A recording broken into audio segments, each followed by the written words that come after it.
Guardi, noi abbiamo vissuto la tragedia di 500.000 persone alluvionate, 131 comuni coinvolti, 3 morti, 200.000 animali morti, e i primi giorni ci siamo sentiti veramente abbandonati, anche dalla comunicazione, dai media nazionali che liquidavano questa partita come l'allagamento di uno scantinato di un condominio. Sì, io confesso che anche a noi è venuta l'idea di fare questa trasmissione oggi perché è arrivato un messaggio, un SMS in cui ci diceva: ma come mai non vi occupate di questa cosa che da noi è una tragedia, non ve ne accorgete? E in effetti devo dire che il mondo della comunicazione, anche noi compresi, ha zoppicato un po' in questo passaggio.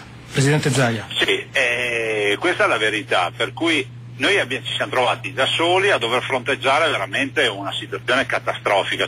Voglio ricordare che interi paesi si sono ritrovati con 2 metri, 2 metri e mezzo di acqua, e abbiamo avuto dei paesi anche con 4 metri di acqua. Qualcuno l'ha subito liquidata come la deturpazione del territorio da parte dell'uomo. La verità è che nel 1966, anno orribile per le alluvioni, ricordo Firenze per ricordarne una, Po, eccetera, avevamo avuto una piovosità di 20 centimetri di acqua per metro nelle 48 ore.